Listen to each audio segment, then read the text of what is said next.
Good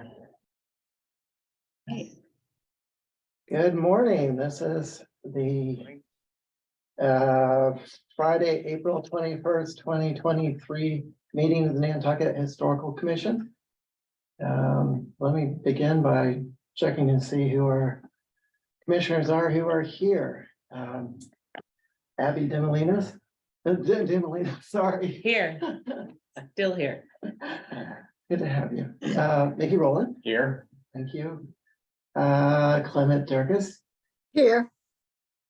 and Tom Montgomery. Here. We have our staff and preservation planner, Holly Backus, Present. to see you. And looks like we have a couple of guests, Rita Carr, welcome, and Aaron Darty. Thank you for joining.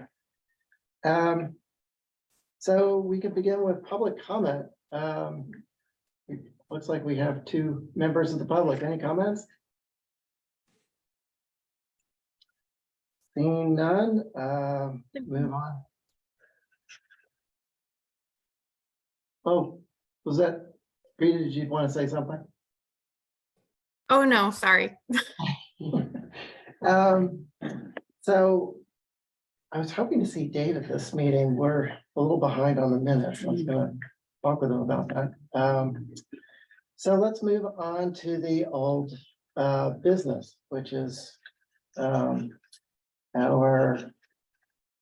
survey work. There are a lot of facets to it. But the newest thing is that the survey plan is available in its entirety. And the website, it would still be nice to have a link on the NHC site, if that can be arranged. It should be there, because that was the whole thing that I asked for Florencia to do, is link them all together. I remember that, and I thought that there was a link to the preservation part, but I didn't Okay. know if there was a link. I'll ask on the her site. to. There's a way to do that, so it's like, here it is. Yeah, exactly. Yeah, I yeah. think it can't hurt to be available in as many places as possible. Exactly. And then a lighthouse update. So we've been talking about improvements at Brant Point for a while. And a letter, and I know you've been busy, Holly, and so it might make sense for us to write a letter. But then I read in the paper that the improvements are underway. Can I interject there? I was just at Brant Point before this meeting. I had to pick my neighbor up. And so I went down there past the Coast Guard building to the end of the road just to see where the boat was. And the Coast Guard, there's 4 Coast Guard guys on ladders with moon suits on right now, scraping and painting the thing. It looked good. Fantastic. Good. Well, They must have known we intention were was gonna enough to talk hear. about it. That's possible. I mean, these are public meetings, you know. It's true. They could be jumping on our YouTube. We never know. I do have a draft letter. I had not sent it, so what I could do is tweak it to say, you know, appreciate it, but to keep us posted. that sounds good. And yeah, I will definitely do that. So they're doing a paint job. Are Well, it there, looked like they were scraping, and there's whiter paint on there in some areas than in others. So I don't know if they're priming it or what they're doing, but there was a Coast Guard pickup truck down there and ladders against the building and guys in, white suits going right at it. Good. And they So- said they wouldn't That's put good. that on. Yeah, they're not putting the wreath on because of this work. So that's good. That's what we want.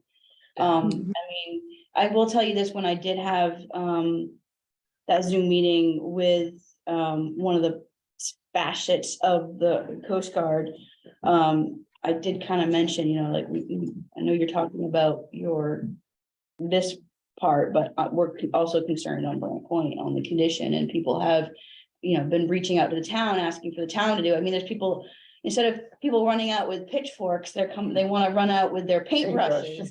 So I'm like, so that, from the town's perspective, and obviously the citizens of the island, we're concerned on this historic structure. So I'm glad to see them moving forward on that without having. But I'm to- just wondering if there are other structural issues, there's somewhere it was mentioned, the railing was kind of. Yeah. Right, that's what I was gonna say. There's metal that needs to be redone. And it's all below that spot where you can walk around it when that railing is. They're working below that. But I mean, if they are gonna replace some of that wrought iron railing, that would certainly be beneficial. I don't know if they're gonna replace any of the molding or the woodwork, because I've been right down there and looked right at it, and it definitely needs to be replaced. Well, maybe when we send them the letter, we can just ask if they're able to give us an outline of like what their plan is. Yeah, I mean, there's one aspect where it is a historic resource within a National Historic Landmark, but it is the federal government, and there is that fine line between, and I obviously outline the fact in which I've done when I've talked to people from the Coast Guard that, we do have a minimum maintenance bylaw within the special act within, HDC's jurisdiction. So it's like, I want to just skirt that, if you will, not be like, I think they get it at the end of the day, but yeah, to your point, it would be nice to know, are they taking those into consideration, or this is just a Band-Aid? Right, and I just wanted, I'm in the auxiliary Coast Guard, and I know all those guys down there. And if I were to make a judgment at this meeting, I wouldn't. Don't hold your breath about them doing all of that. I would. From what you're seeing, it looks like it's more cosmetic than. I would be very surprised if they went to the point of refixing the wrought iron and the woodwork. Well, It needs new roof shingles and a ton of stuff, but I would be great if you could call me a liar. I would love it. This is the one situation Tom would be psyched, not mad. Yeah. Well, I think it would be great if Holly could ask in the letter, please inform us of, what you plan to do. Because I mean, if they're going to replace a railing or anything, then the Historic Commission needs to know. But and by saying white suits, Tom, does that mean just white painting outfits? It doesn't mean hazmat suits. Oh, but I mean, you can buy those. I own them. Whenever I paint the bottom of my boat, I wear one of those so I don't get it all over myself. And it's got a hood and everything else. Yeah, good. So that's what you mean by that. Yeah. Right. You're probably talking about a Tyvek suit that just protects you from lead paint, etc. I think what they're doing is a paint job that'll look good from 75 yards. Well, it's a start. Yeah. If there aren't any more comments about that, we could move on to our historic preservation tax credit with 5 Surfside Road. Erin, are you still with us? Yes, I'm here. Can you hear me? Yes, please go ahead. Great. Good morning, Commissioners. Erin Doherty with Epsilon. Thank you for your time again here today. We're here to request a renewed letter of support for the state historic tax credit application for the 5 Surfside Road project, and we'll be filing that reapplication with the Massachusetts Historical Commission next week. We were last before you in December of last year in anticipation of the January filing that we made. We have not received a response yet from MHC on that January filing, but we're preparing for the next filing. So I can give you a general update on the project and its progress with regard to the tax credits. And then if you have any questions, I'm happy to take them. After meeting with you in December, we received a letter from MHC in January requesting some minor revisions to the project. That was in response to our August application. Yes, so you have that pulled up. So we submitted that with our letter request to you. I think you're all familiar at this point with the overall scope of work and the building.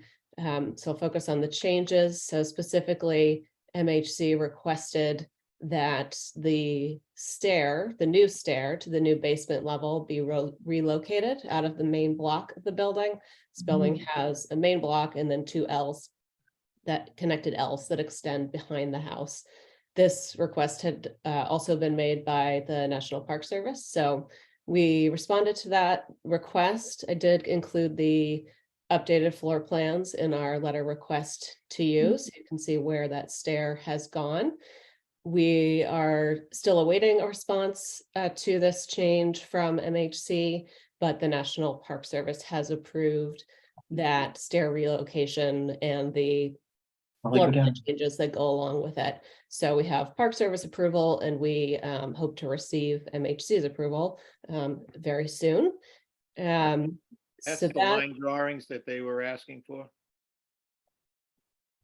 could you repeat that? That's the line drawings right there that they were asking for, right? Yes, so their letter requested the change to the stair, and so placement of the stair, and so we had to provide the drawings to show that. So these are the drawings that we submitted. There was also a request in the letter for some window shop drawings and door drawings, which I did later clarify with MHC. That request was made in error. We had already submitted those drawings. And the wall as well. The wall, yes, they had questions about when you walk in the front door of the house, there's two short kind of wing walls when you walk in to either side of you. We had yes, so right there. We had proposed to remove one of them. They had questions about like the age of this partition. They wanted, their focus is on retaining as much historic fabric as possible. The partition wall that the proponent wants to remove does not appear to be historic. It's unclear whether exactly when it was installed, because there's no permitting history, but it does appear to be constructed of modern materials. So we provided MHC with some additional photographs showing that wall, and they will be reviewing that. The Park Service has already approved the removal of that wall based on the additional photo documentation. We don't have that approval letter in our packet, do we? I did not submit the Park Service approval. No, it's kind of it's just a check sheet that they sign off on. Erin, when do you anticipate hearing back from Mass Historical? Well, we expect to hear back before the April 30th deadline for the next round.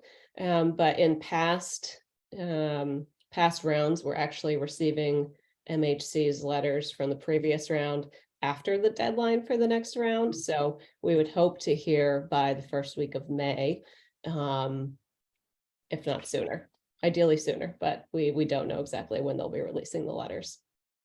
We certainly want to keep current with our letters of support, but I would want to see the comments and from MHC. Do they just mail them, or do they send it like mail and electronic? Only mail, hard copy. Yeah, Of they're- course. They're snail mail people. Yeah. I'm glad you brought that up, Angus, because I'm curious as to, do we respond to the previous one that we haven't really gotten out yet, or do we wait now that they've asked for these changes and write a new one? Well, if I may, Mr. Chair, I would just be cautious on being a little micro on their approval process. It's nice then to know that at the end of the day, that this commission supports this project. It's another thing of, saying we want to wait until we get this aspect of it, because, I think waiting for MHC's, it's going to hinder their review process, like their deadline that Aaron's trying to meet for the The only client. reason I mentioned that in the first place is, Aaron just said, they hadn't received our letter of recommendation from the last time they were here. That's the only reason I'm bringing that up. And at the end of the day, this is to basically provide a support of the project in general. I know that, and I don't want to speak for Erin and her clients, but I know that they are well aware of any substantive changes from the exterior side, that their review would require a revision to the HDC, then they would do that. I think at the end of the day, this commission is looking for, obviously, there's some procedural aspects that need to be met, and your letter of support is what they need in order to move forward with these subsequent deadlines. But at the end of the day, I think it's important to note that, you know, obviously, you know, the National Park Service is looking at it based on the Secretary of Interior. That's what they do. And so is MHC, and sometimes their reviews will be a little bit different, but at the end of the day, they're looking for this commission's letter of support. And just So to clarify, so the MHC did receive your letter of support with the January application. It's that we have not received a response to our application to MHC. So for the past rounds where we have applied and we were still responding to MHC's comments on the project, your support letters were issued, and we were able to include those with the applications, which was very helpful to us because as Holly just stated, the letter is a required component of the application. Without that, it's incomplete, but I'm happy to share the letter when it comes out from MHC, whenever that may be in the coming weeks. So Holly, is your recommendation to not wait for the comments from MHC Correct. and to go ahead and reissue another letter of support? Yes. And it sounds like Erin is willing to provide their letter once they do receive it. As we know that this is an ongoing thing, and I'd hate to hinder the application deadline for April 30th, when today is the April 21st, not knowing when they're gonna, issue that letter. At the end of the day, it's clear that this commission has supported this project. It'd be different if you didn't support this project. But if Erin is willing to provide their comments even after the time you've submitted the comment, the support letter, I think that's a good working crop, compromise, if you will. And maybe that's something that this commission annotates on our resubmittal form that we have to say, ongoing, we may issue you a letter of support, but we would like to, because at the end of the day, we've had Erin as our only consultant on the other side of the table. There's other consultants out there, and Erin's helping us pave the way, if you will, to kind of, and we want to encourage these. We want to see more of these, I personally think, anyway. So yeah, that's my take on it, is if we provide a letter of support so they can meet this April 30th deadline, knowing that Erin will provide those comments when she receives them. So, Mr. Chairman, would it be appropriate at this time to make that motion? I was going to suggest that someone make the motion to write another letter of support. I would make that motion. So move. I'll second it. Thank you, Abby. So Clement, on that motion? Aye, with the request that we do get the letters from MHC and the Park Service. I'd like to see that letter as well. Thanks. Understood. Thanks, Clement. And Mickey? Aye. All right, Tom, on your Aye. motion, and Abby on your second? Aye. Aye as well. So we will get a letter off. And so just to have a better understanding, if our letter of support is there, but MHC's comments aren't in by the deadline, do things move forward, or are they held anyway? So what we have typically been doing is we reapply anyway for the deadline. And then once MHC's comments come back, if that's the first week of May, if there's anything left that we need to address with them, that we would make a supplemental filing. I'm very hopeful that the letter we'll be sharing with you from MHC will be an allocation letter and not a request for any additional information. I think we really just had this very short list of items that they wanted to know more about. So yes, so we would reapply even if we haven't heard yet from MHC on the January application. So just to clarify, when we write the letter of support, that if you don't hear from Mass Historical before the deadline, do you have to wait till the next deadline to move forward with what we're writing our letter of support for? Nope, we file anyway. We Okay. file anyway for the deadline. It's the case for, all of our projects that are going through multiple application rounds. MHC is just releasing these letters very late. And so the practice is just to resubmit for the deadline, and then MHC letters arrive when they do after that deadline. And we, work through any comments that they might have. Thank you, Aaron. Are there any other questions from the commissioners? Mickey? Yeah, I've got a couple actually. A little while ago, maybe a month or so, at the HDC, they had applied for approval for an exterior hot tub outside the place. And my recollection was that the HDC approved this hot tub based on some review from MHC. Does this? I think, I'm trying to remember. It might have been a staff approval for getting concurrence on whether or not MHC was okay with it. I think it was. And MHC was brought up during their HDC's review, and I don't know if it was a contingent approval upon MHC's, signing off on it, which is kind of my recollection. Yeah, I think that's right. So I was just wondering if MHC is even aware of this application. No idea. And I guess that's a letter for Aaron, a question for Aaron.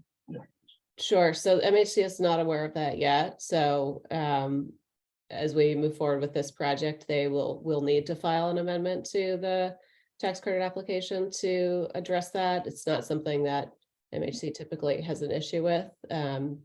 So, I wouldn't anticipate any issues, but going forward, if, the owners do want to pursue that hot tub, then that and any future project changes would need to be brought to MHC for approval. It's often the case that, during the construction period, we end up filing amendments with MHC because of things that, as you all know, come up during construction. Yeah, any changes will need to be brought to MHC. So, and I'm pretty sure that approval was contingent upon, so staff approval. So of course, they're not gonna get their COA until they get their letter from MHC, and then they give it to me. Yeah, exactly. So that's kind of where that safety mechanism is there. Okay, so one other question, and you'll have to scroll on this thing to find, there's a page that talks about the cost estimates. And this probably really isn't our purview, but I was curious about it anyway. Here we go. Estimated total project cost of 4.8 million. I don't know, to me, that sounds a little high. Just curious as to where that number, and even, maybe this is none of our business. Maybe we're not involved in costs involved in this, but it just seemed like a big number. Yes, so that total project cost includes the acquisition of the property. I was wondering. Which is why it's, so much higher than the estimated rehabilitation costs. So there are, for the purposes of the tax credit, there are certain costs that are considered eligible costs for your tax credit basis and others that are not eligible. And the acquisition cost, you can't take historic tax credits on the acquisition cost of the property. And then there are some other items like site work on the property, and other areas where the costs are not eligible. So that's where you get that difference between the estimated rehab costs and then the total project cost. But here, the acquisition of the property, I don't recall exactly what it was, but that's what is bumping that number up quite a bit. So the project costs is the 2.5 million figure. That's the qualified rehabilitation cost. So that's sort of all the hard costs, or most of the hard costs associated with the actual construction project, but it also, they're able to include soft costs like your architectural and engineering fees, other aspects of the project costs get rolled into that number. So I assume that at the end of the project, the estimated number gets revised to an actual number, and that's what their, that tax credit is based on actual costs. Correct. So the state and the federal tax credits are a little bit different. But for both, at the end of the project, there's, reconciliation of what the actual project costs are, and that's reported. For the federal credit, whatever that final number is, the applicant would receive 20% of that cost. The MHC is a little bit different because the state tax credit is competitive, but at the end of the project, we're reporting that number, and MHC will not allocate more than 20% of that number. But the allocations come through these application cycles, which is the 3 a year that brings us before you. Great, thank you. Sure. All right, let's move on to ongoing program of serving historic resources. Thank you, Aaron. Great. Thank you all. Thank you, Aaron. Thanks. Great. So first, we'll go in the order of the agenda here, the packet. So you all know that we received fiscal year 23 grant. Yay! Yeah. Very good. So, yes, and what's a requirement is the MHC asked for us, the town, to say we're accepting it. So that's what this letter is. I did it literally a couple days after I received it. Say, of course, yes, we want to move forward. So here's our letter. And then in May is when we're going to be having our meetings with MHC to start the RFP process like we did before.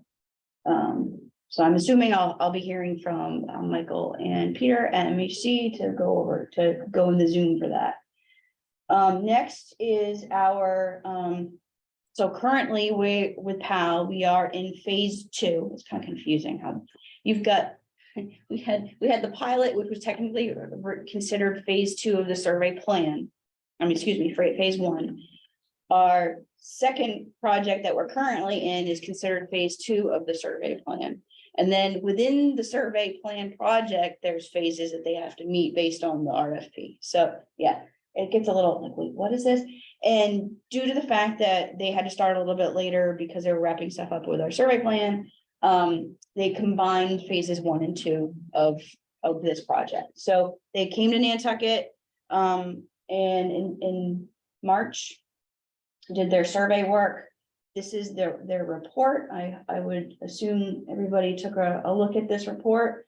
And then in this report outlines their criteria of selection, what they were required to do. Of course, the bibliography, which is taken right out of the survey plan that they created. Again, this is very nice that PAL is the one that's been continuing this work. Mhm. They did add Lancaster's Holiday Island. They didn't have that, shockingly. So with the work that they've been doing in Brant Point, thanks to NPT, some of the information that they provided, they asked, oh, we didn't know about this Holiday Island. And so I actually sent them my personal copy and they just sent it back, but they were able to scan it into their system. So they included it in their bibliography, which I thought they had in there already, but they didn't. So here is our final list of the properties that they've surveyed and that they're working on. So this is finishing up, obviously, as we discussed, the fish lots. And then quite a bit. Polly, is it possible to just enlarge that ever so Sure. slightly? Because I can't read it at all. And of course, remember that these ones in the fish lots, as we found out with the first initial fish lot survey, most of these have never, ever been surveyed. And if there's any information available, it was from NPT. We appreciate that. And Never then surveyed even back to 89. none, there were a few, but not that many. I mean, there was some from the 89, 88 effort, but you know, I'm providing them as we're going through the survey work process. But a lot of them, as you've seen in the drawer, drawer files that we have at the office, they're not that great. They're basic. They're basic, some of them are actually incorrect. I found an example and I wanted to actually let you all know this. So I actually did a little research and I pulled the town records, the town reports on the 88 and 89. And to see when exactly the town got this initial grant from MHC way back. For the 89 surveys? Yes, so in 1988, MHC provided a $10,000 grant for the town of Nantucket to do this survey work. So I know 10,000, they did, I don't even know how many they did, but they did this work and did the surveys, and those are what you see on Macris right now, except for the ones that have been done, obviously, whether NPT has done a preservation restriction on it, or there's historic tax credit now, those get the new surveys, Form Bs. But most of them that are on there from that 88 effort. The town continued to do the survey work with an outside consultant, AEG, I think it was Souza, I think maybe an associates, and never followed suit and provided them to the state. So that's why Macris doesn't have half the ones in the profile. Wow, okay. But recently I found a 1989 survey that was done out in Wisconsin. And lo and behold, the building that they were saying that was built in the 40s was actually a building that was built in 83 and designed by Design and Associates. So, and I that's what Design Associates was telling me, we designed this building in 83. So I'm like, okay, well, I actually dug the building permit, went through the building permit file, and lo and behold, and when I know Chris wouldn't lie to me, but I wanted to see that, so here's an issue where we have an 89 survey filed at Macris with incorrect information, not even saying that so again, I'm very, very thankful that now, whether there's a full-fledged methodology, we have a consultant who, this is what they do. This is, not to say anything about the past consultant, but clearly there was something going astray here. So it's nice to know that we're not going to, with this survey effort, we're not going to be surveying structures that are non-contributing. So push them aside, right? Anything past 75, no. So then all those other, and I would like to, quite frankly, those surveys that are already there surveyed, that might be a discussion with MHC to say, we know there's a few surveys filed with MHC on structures that are non-contributing to either the local or national district. Why do we have them in there? Could we, have an annotation in there to say that it's not contribute? I don't know what the case is, and I've been finding them case by case, but yeah, it's yeah, it seems like the effort in 88 was more comprehensive than the ones that was done in 89. The ones that are 89 are the ones that are doesn't give much at all. It's a total windshield survey, basically. It is exactly a windshield survey. You're absolutely correct. So, and I will tell you too, here's all the ones in Pine Street. And again, thank you NPT for all the information you've been providing to us. So once they got to down on Brant Point with the list that we gave them, as you can see, now we're starting to get into the NANs. Whenever you see the NANs, those are those numbers that are at Macris with MHC. So there were some surveys or some properties, I should say, that were on our list that we gave them that, or I guess a revised list. Our consultants went there and that's clearly not the structure. Right. So, okay, what other buildings, do you think, go on the list? So they were contacting me to let me know. There was one in particular, I want to say it was on Wall Street. Have they started going down there and looking at these buildings? Oh, yeah, they did that already. They did that. I met them in the street. Doing it. Did you? Oh, good. Good. Are there, do you know, Holly, if there's anything from way back when Everett Crosby, he was really one of the first people to ever try and survey any of this stuff. 95%. They're probably down in, I don't know if there's anything down there in the Hulbert Avenue area, but it would be old if he did it. Yeah. No, I mean, Everett Crosby was one of the foundations of preservation on Nantucket, so. Right. Yeah, Wall Street, so we added. There was something on Wall Street that. But then, so these are the ones that we refined. Probably what I noticed in the letter that you circulated from Hal, was this and the sample Yes, properties, but I didn't see the sample property. oh. You didn't. And I thought, well, maybe I didn't get the right attachment, but there was only one attachment, and it's this document. Okay. Hmm. Yeah, it was a link. So with this survey plan, and I apologize, I thought that came through. So not only does this indicate what they've surveyed, and they're gonna be providing the surveys for, but they took, and they're required based on the RFQ to provide us sample surveys. And they provide us a sample survey of a Victorian, on Wall Street. I don't remember which one it was. And then one, on Holbert. There was one, I thought it was like 20 North Lincoln Or East Lincoln. or East Lincoln. Yeah, maybe that's what it And then was. the Holbert. But I didn't see those two.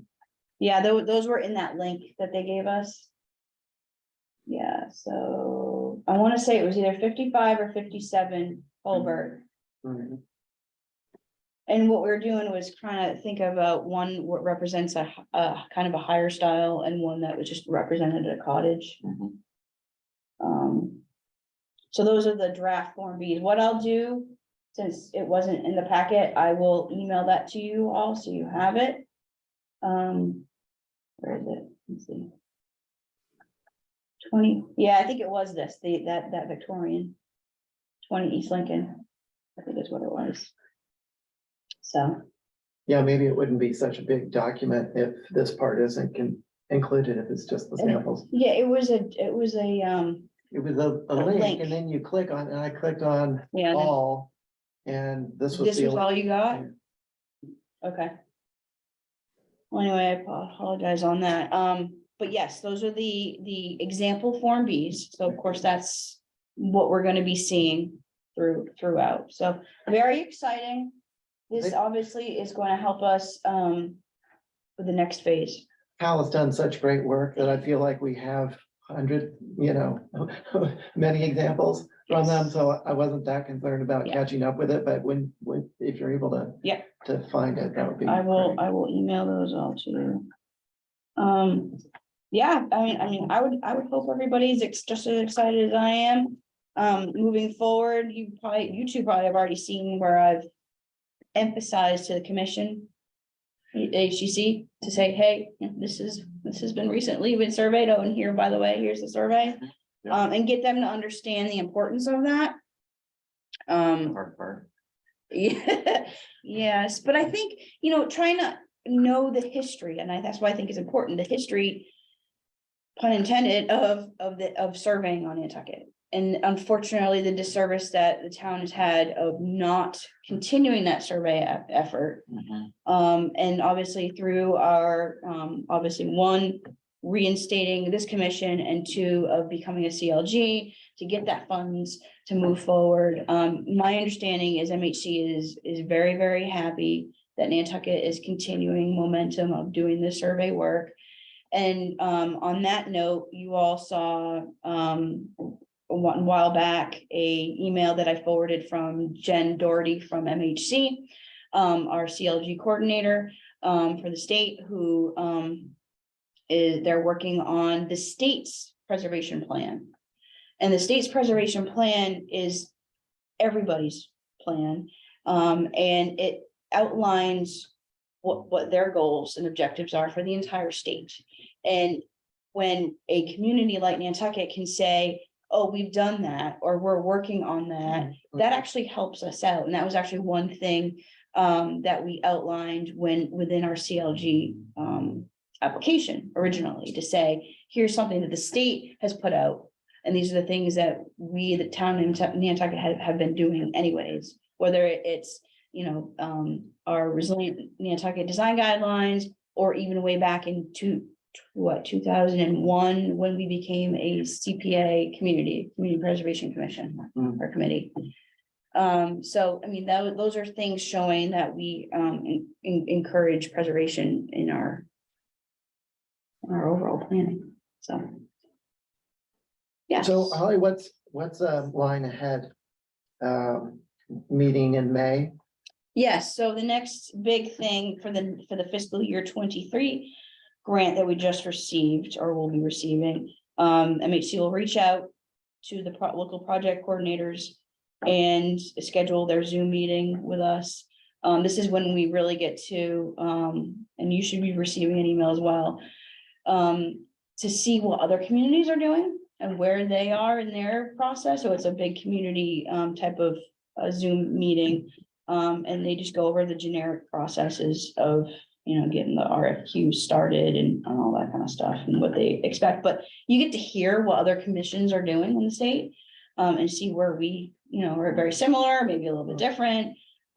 So it was nice the first go around, the first initial one that we got, to hear there are communities that are continuing on surveying their community. So, I mean, granted, we are the largest contiguous one, but at the same time, there's other communities within the Commonwealth that are continuing. And since we became a CLG, the Commonwealth has added 2 additional CLG. So it's growing too, which I think is nice. Good. Yep.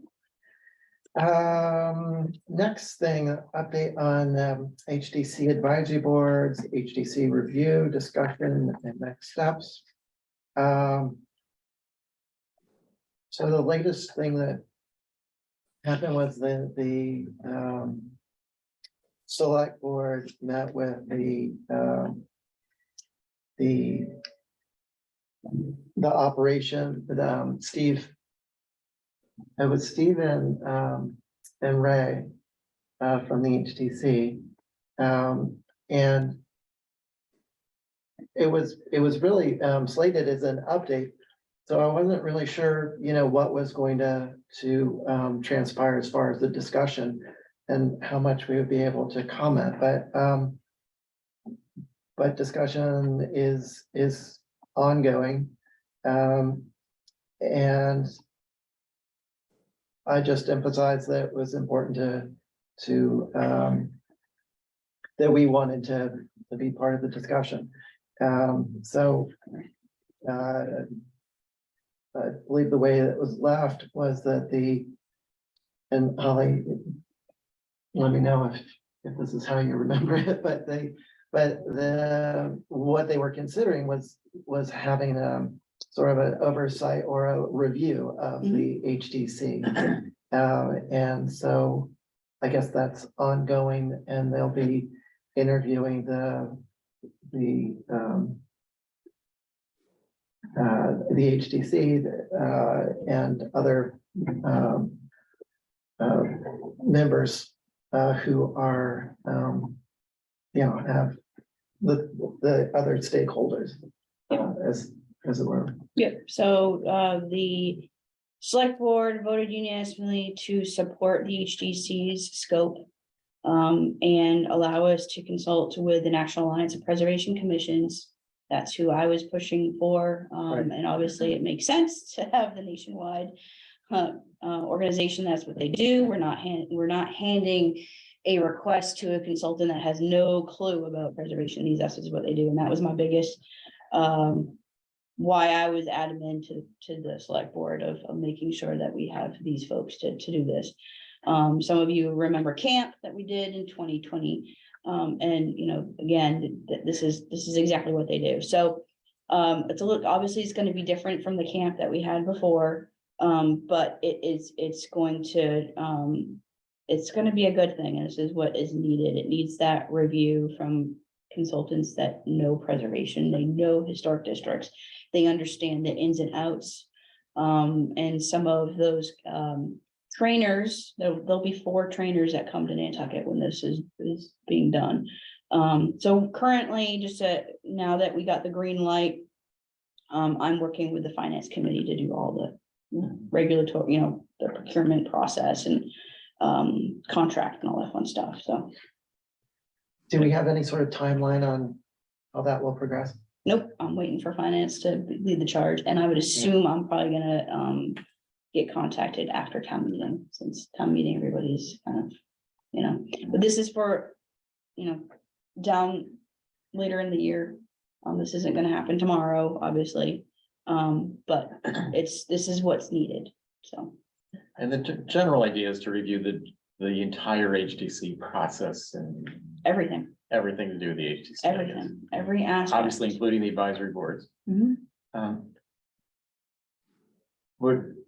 So that current meeting with the select board and the HTC didn't really address the problem at the moment of the lack of advisory boards. It was specifically on getting the consultant on board. Right. Yeah. And I'm just, do you know if there's any movement in any department about getting the advisory boards agreed? I don't, quite frankly, to be honest, getting the independent review is the necessary thing to be done first. Cause you gotta, you can't Band-Aid things need to be done in a consecutive way. So that's sort of saying that the advisory boards are just gonna be sit on hold until after this whole review thing is done, which could be months. Certainly months. How many, we don't know. And yeah, I know it's not in the answer that you're looking for, but No, I get, I'm just yeah. just wondering if there's any discussion going on anywhere in that case. Doesn't sound like it.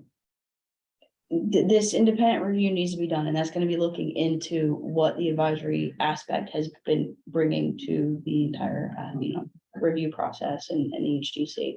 Again, I think, I've been very public about it in all aspects of public meetings, whether it's the HTC, the OFC, select board, and this commission.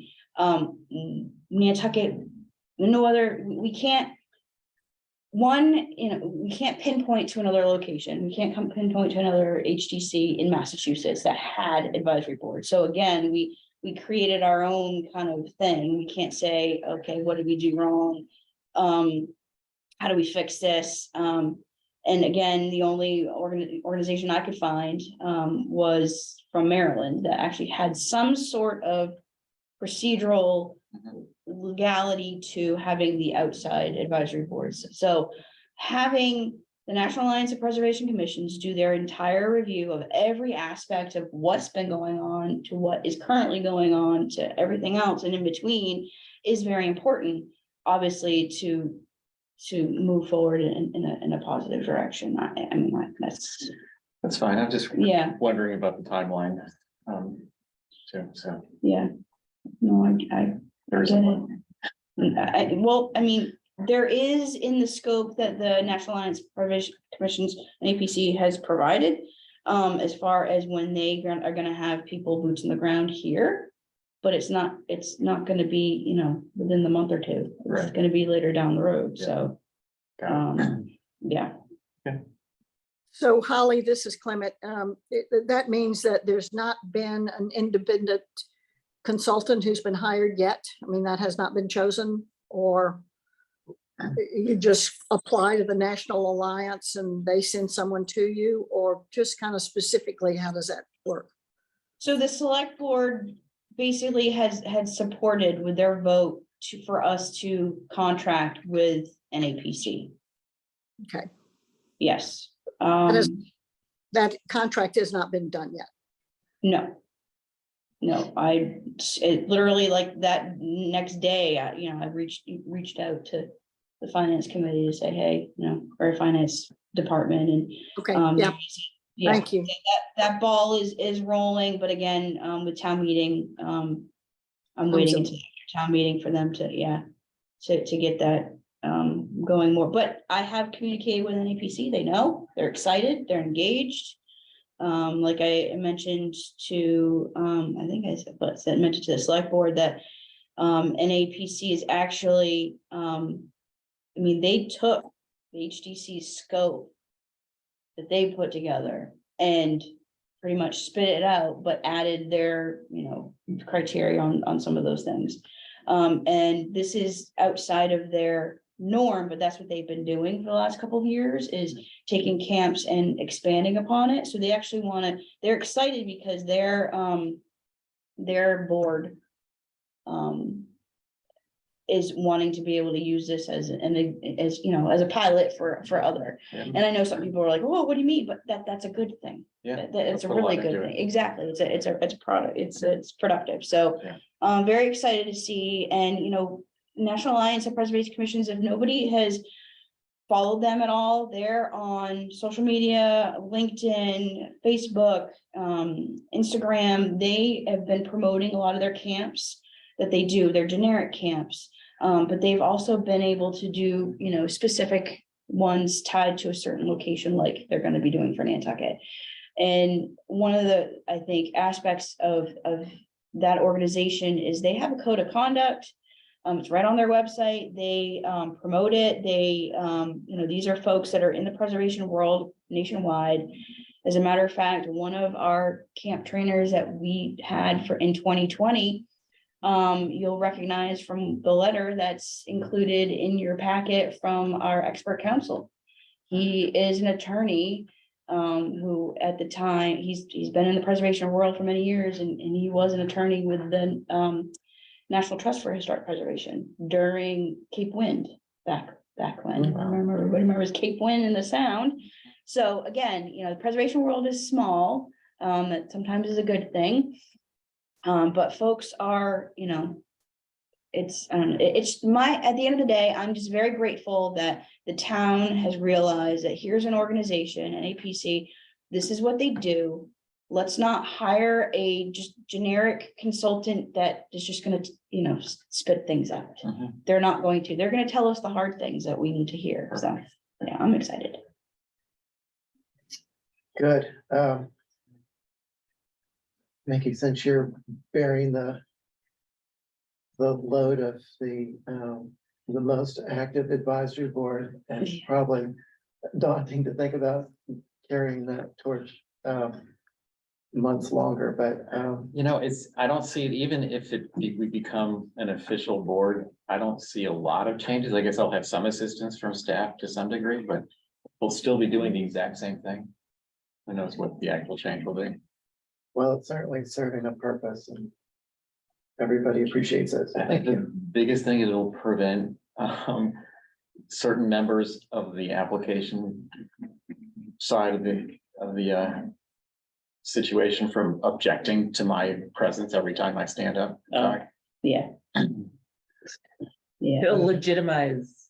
Well, what- Just reminds it, so it'll silence that individual. All right, well, if there are any more comments on that. Any other staff updates? Got the White House, the meeting of the HDC and the NHC for our CLG, is that still sort of targeted for May? Yes, and I just need to confirm a date with Ray. I haven't done that with everything else going on. So I'll get on that ASAP. But yes. May would be the best time. I think you're up for an update for wind, if you would. Well, I wish I had better news for you, or I should say more news. I was invited, Val Lawler invited me to attend 2 meetings actually, and I wasn't able to attend either of them because I was in Florida. But she sent me that 25-page epistle that I had, and it asked me to spread it around to this commission so everybody could see it. And I thought the best way to do that, probably just to include it, and you can read it for yourself. So I'm not as really up to date on what that says as you would think. I mean, I've read it also, but I have to tell you, since they engaged a lawyer, and I reported about that at the last meeting, kind of a David and Goliath situation. There you have it in 25 pages. I mean, they are definitely fighting this, and they've got something to say. And so their biggest problem, according to Val, is still getting the word out around Nantucket. And so they're doing their best to do that. And I think they're now finally starting to get some traction. But as we're speaking, we were too late to stop the first set of the generators that they're already laying cable for. And so this one is really more or less for Mayflower Wind. And so you can read for yourself, you know, what's transpired so far. But it's more or less getting the word out that so many people in Nantucket who either come to Nantucket, have houses in Nantucket, or live here year round that don't have a clue what's about to happen. And so they're trying to get more people involved. And that's one of the reasons they want to get it to us, because this is a public forum, and maybe you know, people can read that, download it, and see exactly what's going on. Thank you, Tom. Any questions, comments, anybody? I just want to mention, so as a member of the town's wind farm work group, myself and Lauren Sinatra are staff liaison to that group. There's members from MMA, NPT, there's finance committee, Concom, and you can look on the town's website. There's a list of everybody. Somebody from our obviously our director for culture and tourism. So we obviously had Mayflower, now South Coast, come to Nantucket. We've been asking them for quite a while. Hello, you know, you need to kind of engage the public. It's not up to the town to facilitate that, really and truly. It's not. It's up to these organizations that are wanting to do this. So the DEIS, as well as their final comments for section 106 was due. You saw in our packet the letter that our consultant, Culture Heritage Partners, which I can tell you that Lauren and I have every couple of weeks we have set meetings with them, you know, whether it's phone call or Zoom, to go over the next thing that's going on, because this is not the only one that's going on right now, you know, through the different review process. You can actually go to BOEM's website and see where they all are along the eastern seaboard. And from Nantucket's perspective, what is important to know is the fact that we're a National Historic Landmark, that these companies need to adhere to section 110F of the National Historic Preservation Act, that cumulative effect, that what these wind farms are going to be together is going to be just horrible, in my opinion. And that's what we're trying to do. You know, like Tom had said, the first one, Vineyard Wind, was a whole different ballgame. And I want to make it clear that just because Vineyard Wind went through we have a good neighbor agreement with them, doesn't necessarily mean that's what we're going to be doing with this wind farm or the next. They're all on a different case by case basis. But the biggest thing is, and I hope that you guys took that out of the letter, at least from CHP, is BOEM is not following the federal law and the procedures. And if you look and see what they're providing for mitigation, it's nil. It's a drop in the bucket. It's actually pathetic. And I've actually even told the face of I guess what she calls, she's basically part of like the marketing aspect. She was one of the ladies that came to the island when they came, and they're supposed to be coming again. But I want to make it clear that we have laws in place.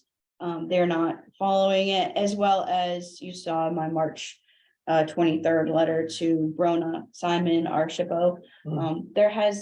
I've been to a lot of the consulting meetings, whether it's for Mayflower Wind or there's another couple of ones that are going through the processes right now, that they're Revolution Wind. They're not there. And I asked Jen Doherty, Jen Doherty from MHC to say, hey, who is their person? Like, is Brona said somebody else on her staff going to be participating in these? I haven't seen anybody. So I've been trying to push it on behalf of the entire island, as well as CHP to say, hey, we want to have an engagement here. Where are you? Because I will tell you on the flip side, Rhode Island, their SHPO involved in every aspect of the consultation process with these wind farms. You know, Ours is what not. you were talking about just now, Holly, about BOEM not following the proper procedures, that's all in those 25 pages. You'll see in Yep. blue what the problem is, and in black what they're trying to do to mitigate it. Yep. And you know, there is the avenue that ACRATS is doing, that's great. You know, I just want to also mention the fact that, you know, they're the benefit of the entire island, but at the same time, there's an area that we're going, there's a level that we're going. There are a lot more on the whales, which is great. We, from a consultation process under section 106 and 110F, need to understand that it's the cultural aspect of our National Historic Landmark. Right. You know, we're not, as much as, you know, the environment it plays into that, and that view that we see when we drive out to Nantucket and what we're going to be seeing. That was another thing is the simulations that we've asked for. They're available on BOEM's website. I believe the town had a link for people to look at them. They also sent them to the town. You can see them over at the town building. You know, I think seeing it on your computer is self-explanatory, but you know, is that really what it's going to look like? That's the biggest thing, especially when you're talking about the cumulative aspect. So, you know, we're in unprecedented territory, and I hope, you know, to just understand just the basics of what the National Historic Preservation Act entails and what they should be following. But you also need to take into consideration, there's the environmental aspect, NEPA. There's also the fact that under consultation from a federal agency to a federal agency, the tribal organizations, the tribes, they're involved in this consultation. And for a while there, they were very upset with BOEM of not answering questions that they had. And there's stuff that we as regular consulting party people, representatives, that are not privy to those conversations a lot, because it is a government to government organization. There's sensitive information that gets discussed about their culture. They're very big, obviously, on the Paleolithic forms under the Ocean Sea Board. So there's all sorts of different aspects of consultation. All I can say is I'm very thankful for CHP. We're in really good hands of having them on board for this unprecedented work that's going on. How far can this move along without questions being answered and community participation happening? Well,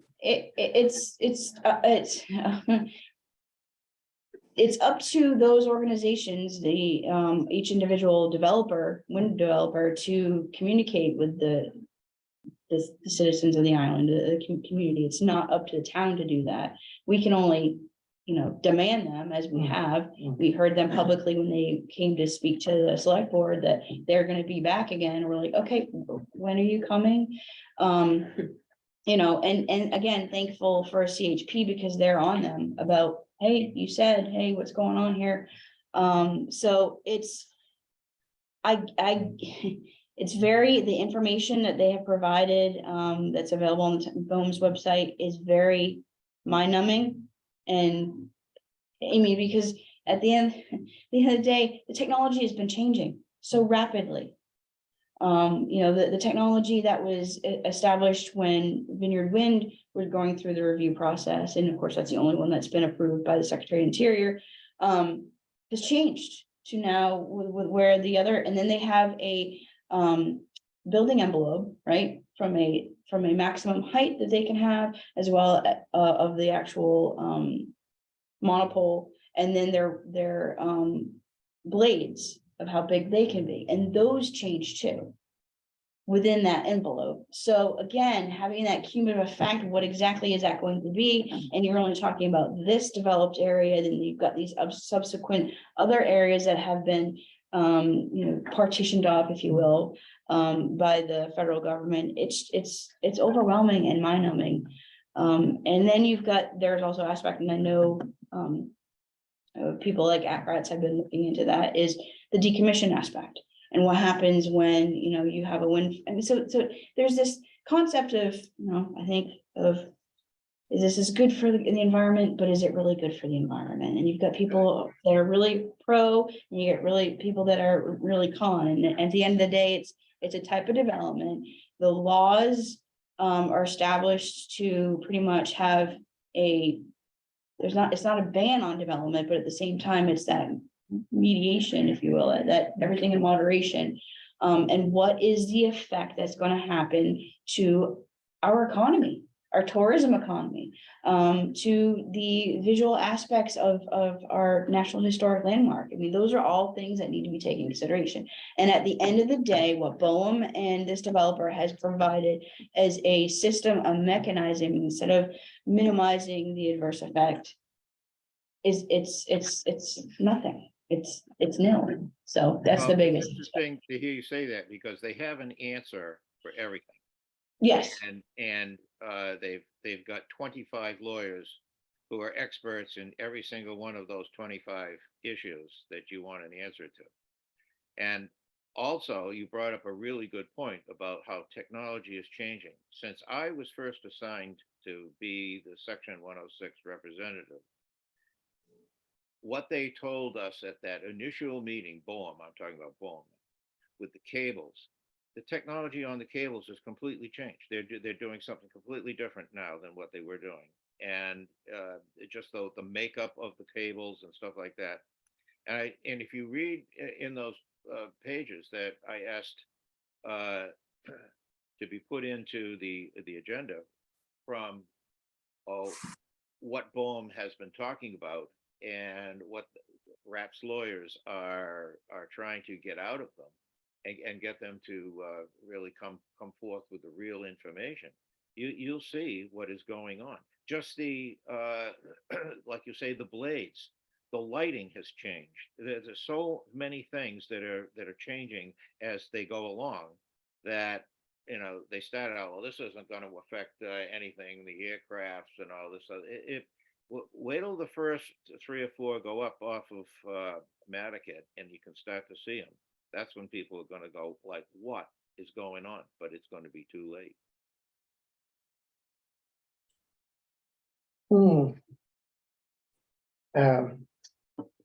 Too many questions, not enough answers. Correct. Well, thank you for staying on it, Tom and Holly. And the technology, I can just imagine that was just scale, that was just continuing to grow, but it sounds like it's everything from the cable to the light to the. Well, Holly's done a good job of presenting the fact that, you know, the rat people are talking about the environmental issue, and the town, with the people that we've hired to fight it, are handling the National Historic Landmark issue and our tourism and that kind of thing. But I mean, these people are coming on like gangbusters, and I think they're deliberately not supplying the information, or delaying it at least, you know, so the more they get done, the better. So for the people who have access to the document that is part of our packet today, any recommendations or how they can participate? Are you asking that to me? Or Holly, either. I can't answer that question because that's not really my information. That's belongs to Val and those guys. It might not hurt to invite her to come and speak directly about some of that stuff if you want, and her partners. But you know, having been away in Florida when they had those last two meetings, I just don't feel qualified to answer your question right now. Yeah, the only thing Okay. on that is I would just caution, I don't know. Again, there's a need to have a group like ACRAS, but at the same time, they are in a litigation right now with Vineyard Wind, so. And we, the town, have a good neighbor agreement with Vineyard Wind, so it's kind of, you know, one of those things, but I want to focus on the fact that we're looking at the newest development, which is South Coast Wind, AKA Mayflower Wind. Right. They are the next largest down the road of the developed areas for the wind farm. And they're the ones that they're the farthest along, where they're going through the review process. They're the ones that should be engaging with the public and answering those questions, because again, we have a role, ACRATS has a role. You all are here as, you know, preservation, so keep in mind with the National Historic Preservation Act. I think Paul's very, very right about all of that. And if I could just add to that a little bit, you know, what the ACRATs are doing with the Vineyard Wind thing, certainly is water over the dam as far as the town's concerned. But I think the information that they're providing with their fight with them is still apropos for what we're going to see coming down the road from Mayflower. And so they're kind of, you know, similar. Okay. Any other comments or questions about the ongoing wind turbine I have application? a question, just, would it be worth us seeing if we could, like, somehow develop some sort of ally who could slow everything down in the government? Who would that be? Because if you find that one out, Well, I mean, like, is it you know what I mean? Cause that's really cause it's a federal project, once it Yeah. like gets stuck in federal purgatory, it will not move. And I'm thinking of like old school, but like, that's what Ted Kennedy would do, is you just kind of like slow it down so that it doesn't go anywhere. well, quite frankly, the previous administration was the one that was pulling back. It's the current administration that's wanting it 10 times full. Yeah, because they have. And they're all the pushing, and environmental- because of that push aspect, they have merged the NEPA review under the Mhm. Environmental Policy Act and the Section 106 review together, which they can do under the law, but that makes it everything fast Faster. tracked. Yes. But Well, I you think can't we need a big name like Kennedy, who's no longer here, in Washington, to be able to pull something like that off. And, you know, who is that? Well, the problem is, like, yeah, I'm thinking of the senators in our area. And I here's don't the think biggest they'd thing wanna too. come out against it. Is we know that after the big debacle, and I don't remember who remembers, but I remember because I was a kid, the entire decade-long Cape Wind Farm that was wanting to be done in the middle of our sound. Now our sound is a TCP, a traditional cultural property, right? Which is a second underneath, could be a National Historic Landmark. And there's push for that. We, the town, have signed on with Save Our Sound to ask for it to be a National Historic Landmark and have the same protections that we have under the law. Mhm. And I will tell you that when we, the town, because I presented to the select board, asked for another letter of support to Save Our Sound last 2 years ago, I think it was. Our representatives at the state level was not happy that we did that. Mm. There's that, the aspect that the federal government is in federal waters and have divided the ocean, and then they did a procurement with different states on who they were gonna do this with. Well, each state, through that procurement process, I personally don't think the Commonwealth of Massachusetts was looking out for the best interest of Nantucket and Martha's Vineyard. They weren't thinking about our National Historic Landmark. They weren't thinking about the undue hardship that it would be bringing from a tourism economy. There are these things that they failed for Nantucket. So to try to figure out who at the federal level or even the state level would help us. Realistically, statewide, I don't think it's gonna be Mass, it's not gonna be Rhode Island, maybe New York. But it's definitely not, because to your point, they're gonna be.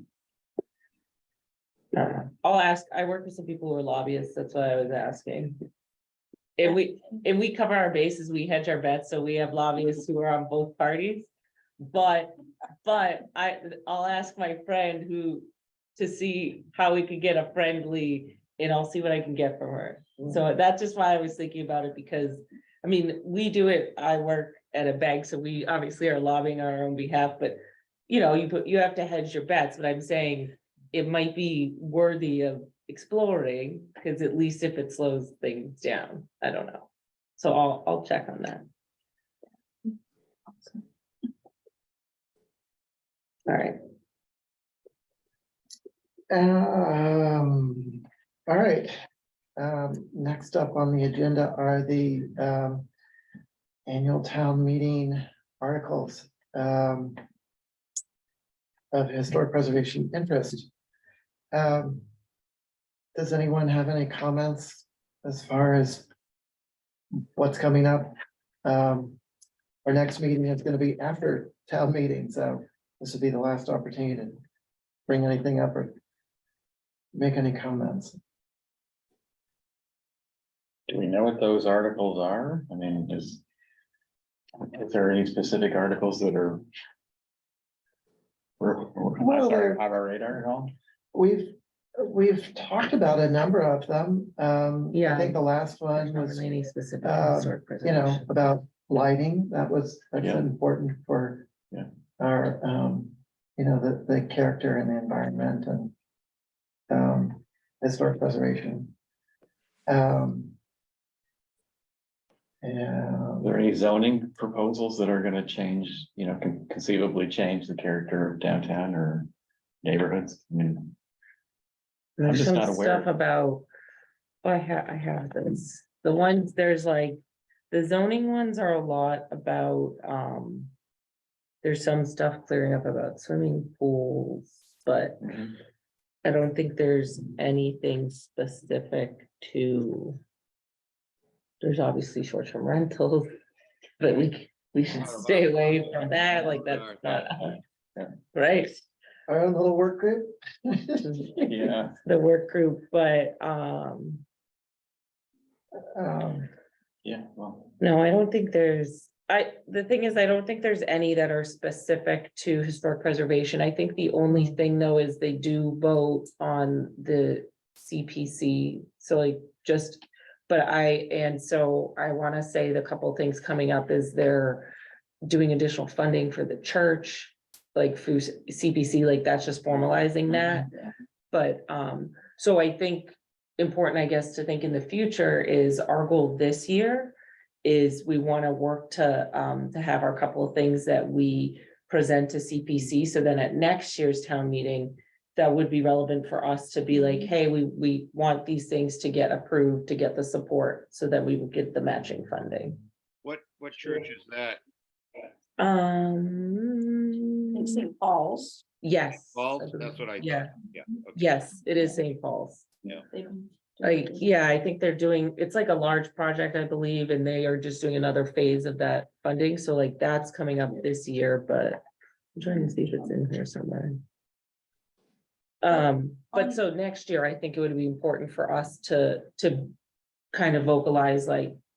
That we have these projects that are specific to historic preservation, that we want the support on that. And those are the ones we were talking about before, like the jetties structure and other Yes. town structures. okay, yeah. Yes, so that would be our goals, like next year, we would just say, you know, our NHC we had worked to actually get as part of the CLG, get the funding. So then we'd wanna do, I don't know, say. Yeah, something basically, about the if support. if we, the town, apply for any of the Paul Bronze Mhm. funding or even the MPPF through the state, funding, we can, especially that one, we can, match it with the CPC, so that's where we would want to be coming. from. So we should really be looking at 2024. Yes. So much 2023. Yeah. And But overall, I think it would be, you know, people are, I think town, this is my personal opinion, CPC's been around since 2001, I believe was when it was enacted at town meeting. And it's a great thing. It's, you know, people were, oh, I mean, I was a proponent in high school for it. You know, right after I graduated it and they adopted it. The fact that it goes to, I think people are just sort of, oh yeah, okay, we're gonna accept it for the most part. I don't think there's any really big question at town meeting. Right. But that's a form of preservation that, and it's funding that stays on Nantucket. And, you know, if and ever there was a need for, one town entity to support another, it would be that, it would be this commission or the CLG even, just to support the CPC and what they do. mhm, Really and truly, if you think about it, because it's going, it's not, it's, yes, it's preservation funding, right? But it's also for open space. Well, mhm. people don't realize open space is also a part of our National Historic Landmark. And it's True. included in that nomination. So those are, it's all hand in hand. And I just think maybe, you know, who's to say that somebody doesn't stand up at town meeting and isn't opposed to all that money that we've paid, what, 2.5%? And I'm just saying, devil's advocate. What? No, I And it mean, would be you nice never to know. I feel like someone may get, you never know. Someone might But get up and say something. We use the fact that the town initiated the CPC process for so long and all, and actually I got the final quote I that's found it, been by the way, in the book. to say, in our CLG application, you know, the town of Nantucket has been doing this based on Massachusetts general law for X amount of years, and this amount of money has gone to preservation on Nantucket. It's just another way for this commission or even the CLG again to say, hey, look, this is something that we, the town and our community have been doing good for preservation. I don't think it gets Yes. enough credit as it It's- should. is It's my opinion. true. So it is, there is 1.9 million in this lot. year to vote. I found the list because I have the packet and the church is the big piece. It's 850,000 of it. Another big piece is the NHA. Yep. Is working on the research library at 7 Fair Street. That's another big piece, it's 600,000. And then the School of Design and Arts, their project. Oh, NISDA. Yes. Yep. That's 360,000. There's a couple small ones. So it is, to your point, there's a couple of projects here. It's 1.9 million. Probably raising awareness of it would be great. We could be supportive this year, but then next year we would actually have some direct things that would be hopefully a part of it. So. Mhm.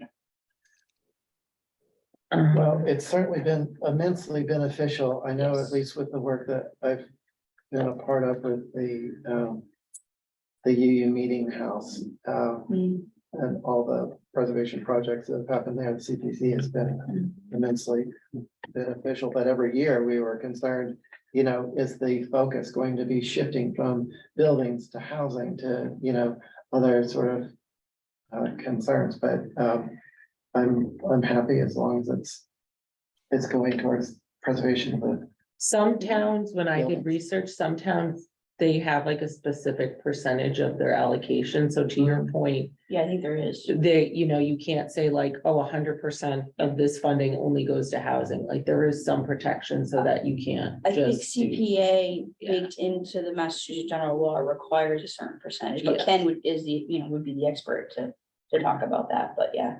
Yeah. Yeah, but I just, it's just a mechanism of preservation that we have had for so long that people don't realize. People take it for They, granted. they take it. for granted. Yeah, either they don't know about it or they're like hoping that their application's gonna be the one that's chosen. Yeah. So, all right, moving on, is there anything that we want to do to further, refine our goals? for Oh, I this? was gonna, Yeah. so let me see, I was gonna share. Is there a way for me to share? Does someone have to give me? I think, if not, I emailed you the document also. Oh, yeah, know if I can get on here. I don't know if I'm allowed to share, I can share Are you logged in as a participant? it. Yes, Oh, yeah, then you can. I just don't see it on my thing. You should, hold on. Yeah, you should be able to. It's not one of my options. Technology. I know. Right there. Oh, here we go. Okay, Yep. I got it. All right. Sorry, guys. I just wanted, Tom, can you see this? Yep, Okay.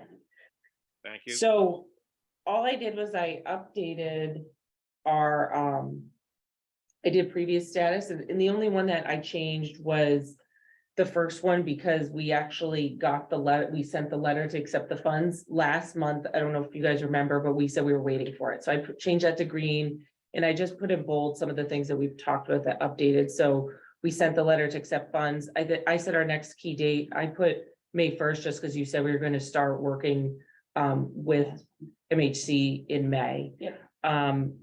The ones we just talked about were the CPC grant. The idea is that you know, we'd want to do the historic preservation, applying for CPC funds, and that's for the jetties and then our preservation, like our sub-grant program. So those are both ongoing. I'm actually working on a template, which once I have that ready, I'm hoping for May, but if not June, I would just share it with you guys and it'll just be a general template of how we would present to CPC. I know it's not until September, but I think our thought was that we'd want to create a general like overview, everybody get comfortable with it, circulate it with the CPC members so that they also see it prior. So then at the actual meeting, it's more of a formalization of, hey, this is what we're requesting, but they know what's coming. So then hopefully we can head off some of the questions, stuff like that. Remind me, what is the Jetties project?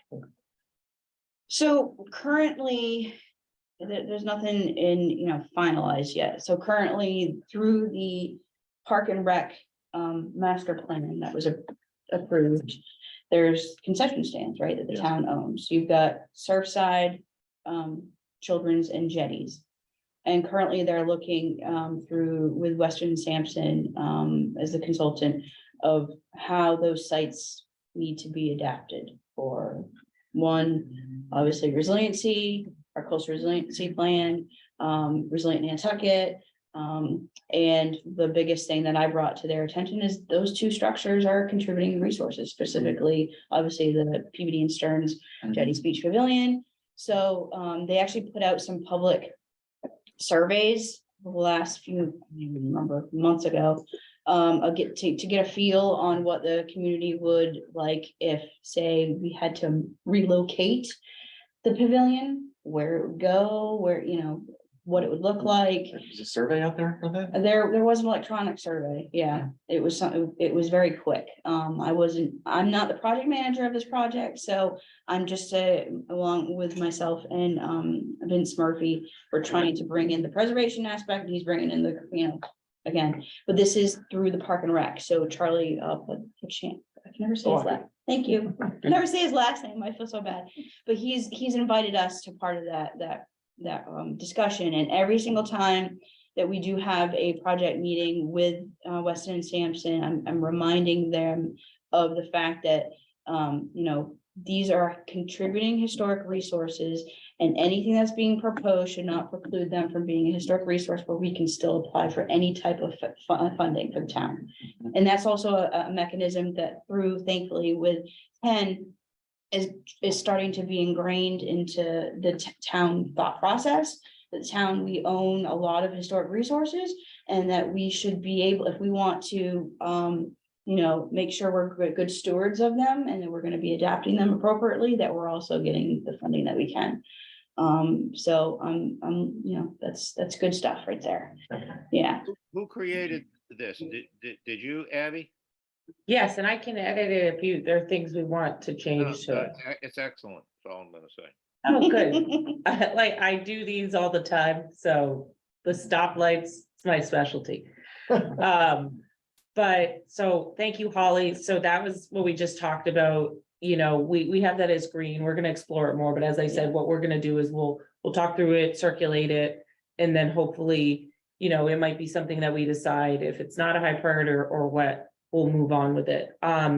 The next thing I just put here, we're targeting May for the meeting with the CLG. I put that as green. Hopefully, by the next meeting, we'll know if that's happening in May, and then maybe that'll change. Tax credits, we actually just talked about. I have that, we have that letter that we're to send it by the date of April 30th. One item we had talked about doing a video for building Nantucket in mind, but I don't think we've really started it yet. So I just put it as not started. I know George had some ideas about it, so maybe next That meeting we might be can connect. also a good topic to have on our agenda with the CLG. Yeah, Say, hey, you know, what can the NHC assist the HTC with? Because again, it's, I want to have that. someone mentioned we might also have funding somewhere, but I'm not sure. We might still have CPC. funds. Yes, that's what I think there might That- be. For the CPC updated funding. building with Nantucket in Yes, mind. and that's something that, when that time comes for that to be done, it's going to be a consultant. It's not going to be in-house at all. Yeah, Obviously, there'll be, discussion with everybody, but Right. that'd be consultant. okay, perfect.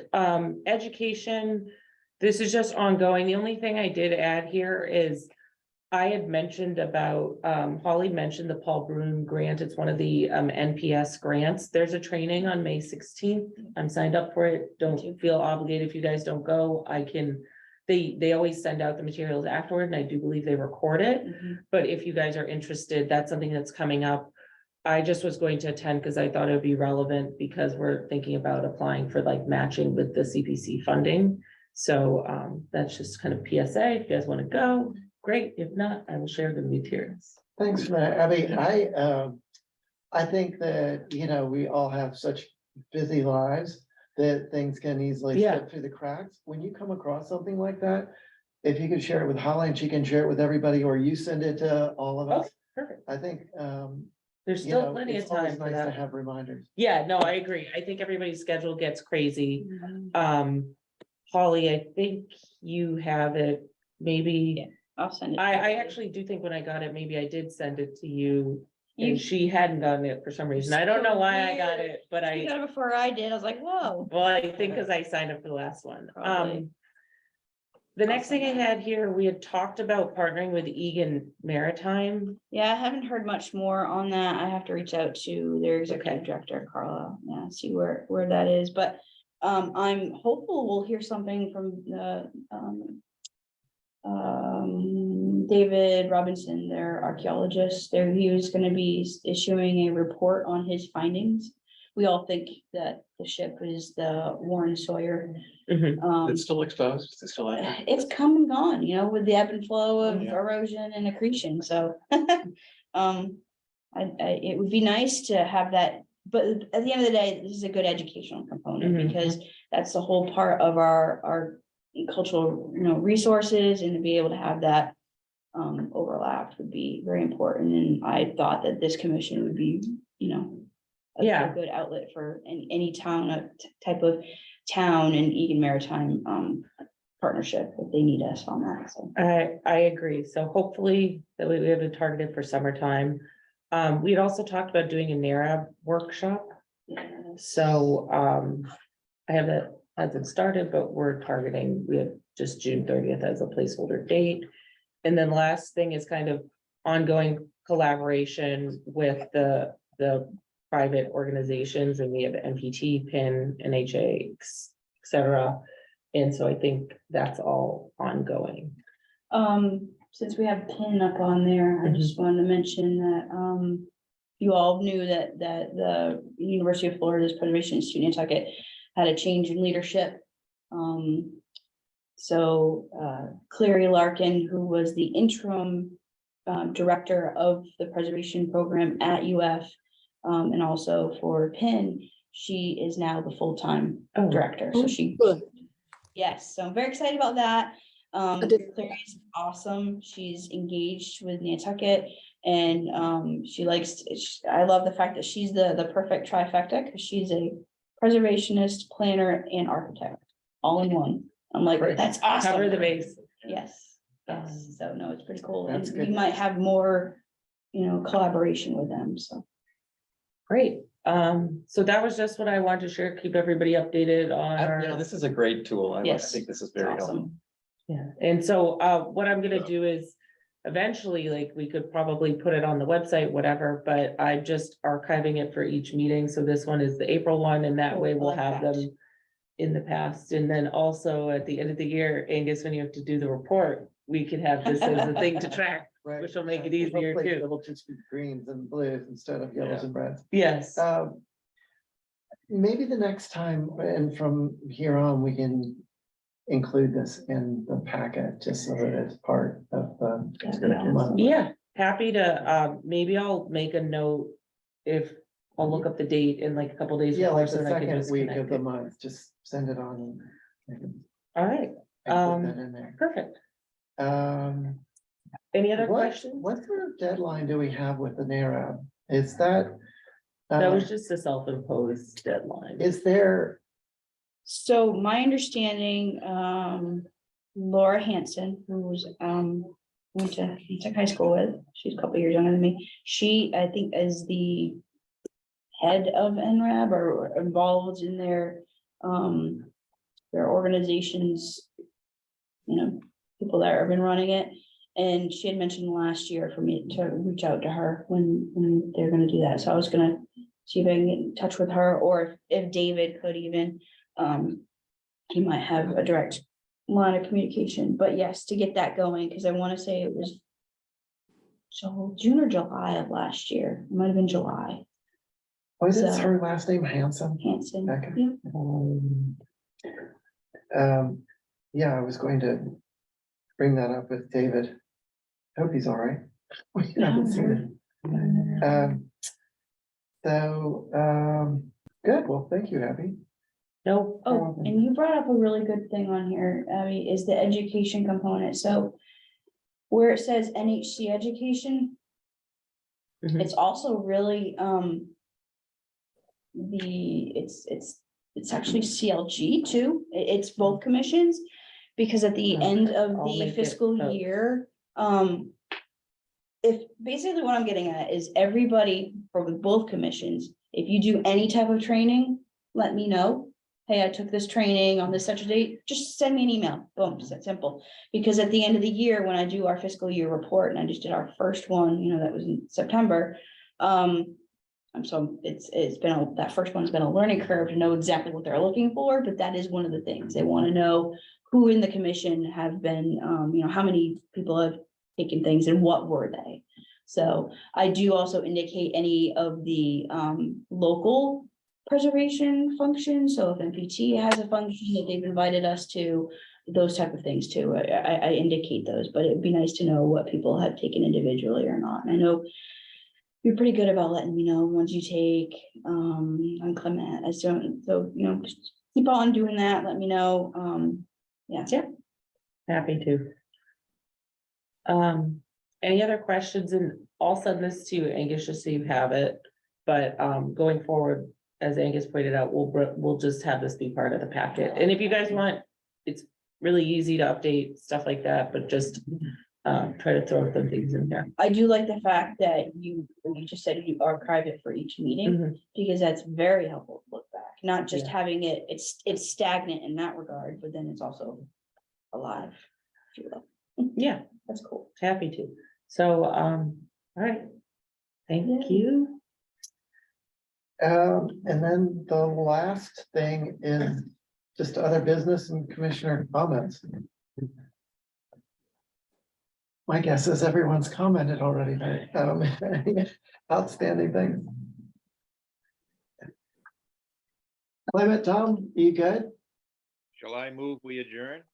Ooh, You could? Early like this. we're so efficient. Do we have a second for that motion? Second. Clement, Aye. Nikki, I I as well. So Thank you all. Okay. Thank you, everybody. See you all later. Thank you. Yeah.